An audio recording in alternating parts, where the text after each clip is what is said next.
The coffee is absolutely awesome this morning.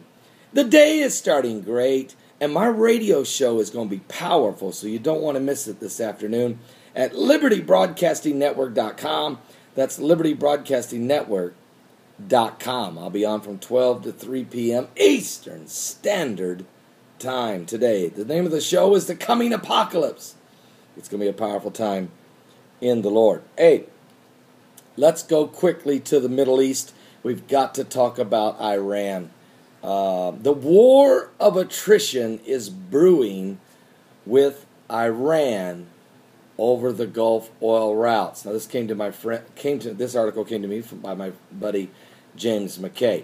Military tensions in the Persian Gulf have shot up again Thursday, January 26, 2012, after Dubai Police Commander General Kahafan said on Al Arabiya television that an imminent Gulf war cannot be ruled out, and first signs are already apparent.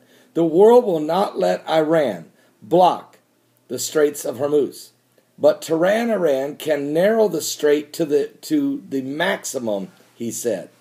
He echoed predictions that Iran will not shut down the Strait of Hormuz completely, but gradually cut down tanker traffic, which carries 17 million barrels, or 1/5 of the world's daily consumption. Actually, it actually carries 40% of the world's consumption.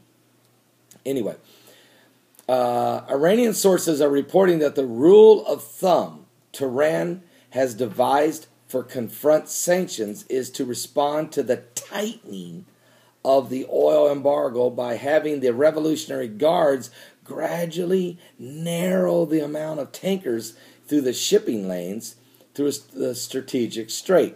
This will progressively cut down the amount of oil reaching the markets. All right, true, you could pull that off. You could start tightening and tightening and tightening it and allowing fewer and fewer and fewer tankers. But there's a point when that has to come to a tight end. You can't get away with it forever. The nations of the world won't let you. Europe won't let you. America won't let you. You got to understand that's not going to fly. But let's read on. So as that might develop, Tehran will not go all the way and shut the channel down completely for fear of provoking a military showdown with the United States. And that's absolutely what happened. And did you hear in the speech last night, in the Republican debate last night, there's no question. There was two candidates without question will not allow it to happen, and that's Mitt Romney and Rick Santorum. They will not let that happen. So keep an eye on these situations. And, of course, I don't believe Barack Obama will either. It just puts too much of a crisis upon the United States of America and the European Union. Anyway, each time Washington manages to stop Iran supply, giving this other country supply, the Iranians will shut down another section of the Strait of Hormuz. So General Martin Dempsey, now he's the chairman of the United States Joint Chiefs of Staff, he admitted on January 8th that Iran has the capacity to block the Strait of Hormuz temporarily, but the U.S. would get it reopened within a very short time. And I guarantee that's true. Now, Saudi Arabia and Dubai are skeptical about the ability of American Navy and Gulf forces to keep the Strait of Hormuz open at all times in the face of the continuous Iranian attacks. Well, of course they're skeptical. They don't have any ability to protect themselves. And they don't see how, and they understand how big the Iranian military machine is. And they're probably afraid that Russia might jump in. But let's slow down, everybody. You're talking World War III here. If you try to shut off the pipeline of oil to the European Union and the United States of America, it's just not going to fly. I'm sorry. It's just not. This can get ugly fast. So, if they could do it, they would have done it, is my whole point. If they could do it, they would have done it. The reason they haven't done it is they can't do it effectively. They could temporarily do it, then the U.S.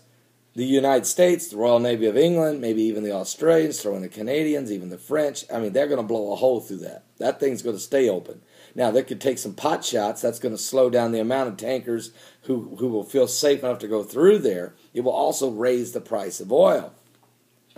But it would be bloody and nasty, and there would be a regime change, because the U.S. would not just work on opening the Straits of Hormuz. They would then go straight into Tehran and cut off the head of the snake. I'm just telling you the truth. Put yourself in that position. Now, the prevailing view in the Gulf capitals is that the 6 months from February through July 1st of this year, when the European embargo on Iranian oil and Iranian national bank freeze kicks in, the war of attrition will start to unfold as Iran will carry out sporadic strait closures, trying to start the process of limiting the number of tankers through the strait, either by mining the underways or firing missiles at tankers from unmarked speedboats. Now, these operations will push up the price of oil and so drum home to oil-dependent Asian nations and European governments that the high cost to them of the alternative opening and closing of the Straits of Hormuz. Again, if they start playing that game, this thing will ratchet up several levels, folks. It won't just be about the Straits of Hormuz then. It'll be about regime change, complete regime change in Iran. This is why Israel is adamant about getting out ahead of this thing with a potential preemptive strike on Iran to prevent Iran from acquiring nuclear weapons. You must listen to me. If Iran gets a big enough stick with nuclear weapons that it can absolutely threaten Israel's extinction and blow a hole through Jerusalem, then they have more leverage and power when it comes to tightening up the Straits of Hormuz. This is all being played out now on the big table of life. All the pieces are on the puzzle. Is there anything in the Bible about this situation? Go with me to Jeremiah chapter 49.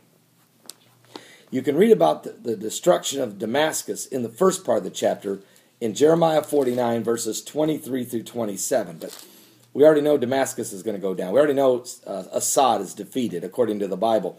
But what about Iran? What about Ahmadinejad? What about the Ayatollah Ali Khamenei? Let's read what it says in verse 34 of this same chapter. The word of the Lord that came to Jeremiah the prophet against Elam. Now, Elam is Iran. Iran's also known as Persia in Daniel, but it's known as Elam in Jeremiah. The word of the Lord that came to Jeremiah the prophet against Elam in the beginning of the reign of Zedekiah, king of Judah, saying, Thus saith the Lord of hosts, Behold, I will break the bow of Elam, the chief of their might. I will take out their leadership. I will bring a regime change. And upon Elam will I bring the four winds from the four quarters of heaven, and will scatter them toward all those winds, and there shall be no nation whither the outcast of Elam shall not come. For I will cause Elam to be dismayed before their enemies. I will bring destruction upon them. I will break the bow of Elam. I will remove the regime that's currently in charge. And I'll scatter the people. It will get ugly.